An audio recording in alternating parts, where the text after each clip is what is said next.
كوسو دو كراجي معنيه كراجي ديدا رونان سانيga wax badan ayaan rajeynaa adiga in aan kula kulmo sababtoo howlba lagu dir waad ku soo guulaysi jirtay taageeran waan ku ahay laakiin anigoo bad ziyaarin qorshe adiga aan kugu qaban lahaa ayaad bal lugaada ku imaaday taageernimadeed waa la laabtay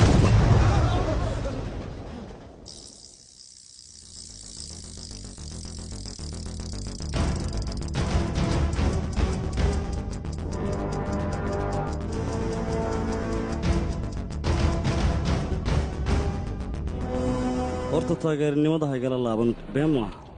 karaajidan soo hel waa karaajidada adiga iskale dadkan adaa u taliya qof walbaa dishaa hoteelkan dadka joogoo dhan waad xakuntaa laakiin ha iloobin meeshaan raashinka laga cunaya iyo wax walbaba inaan aniga maamulkeeda aan ah hoteelkan meel walboo laga soo galo iyo meel walboo laga baxo aniga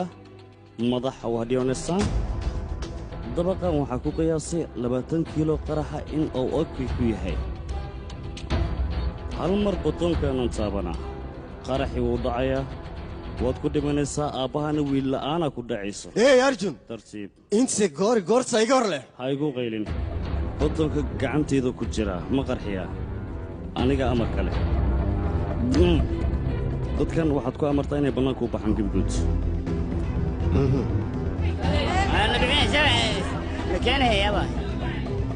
musqusha ma gelaysaa oo dhididka miska soo dhaqay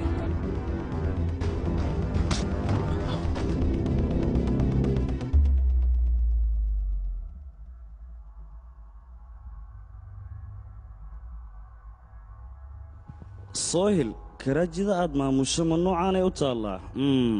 alxasil warkaas iga xir asxaabteeda waxaan kaa rabaa gebigood inaad meel iigu sheegto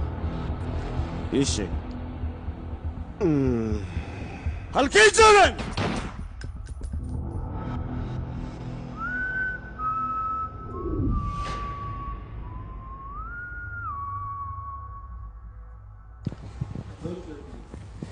su'aal aad weydiisay jawaabna waad iiga sugaysaa laakiin adiga oo horeen ma isweydiisay sooilka aad raadinaysa meesha uu ku sugan yahay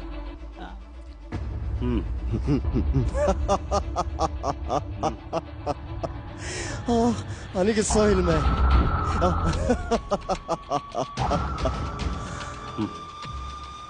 sooil mataankiisa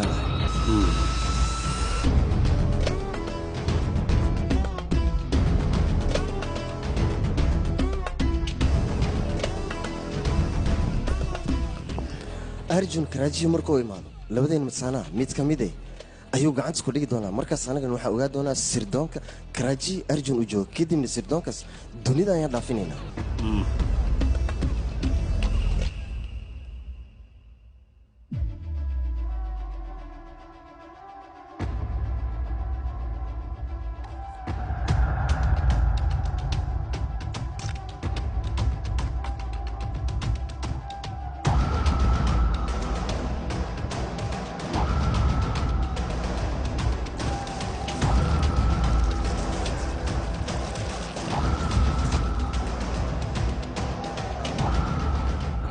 sheekadan dagaalkii labaad ee adduunka ayay soo bilaabatay qof walboo madax laba in laga dhigo Hillary Clinton laba ayay ahayd marka adiga saaxiib ma u malaysaa in aad lunsanayd waqti xaadirkan qofka ku hor fadhiyo waa soohil koobigiisa waqti xaadirkan la taagan wax walba aan ku wada hadlayno soohil waa uu la socdaa ima fahmaysi sooma ishaada kuu maclina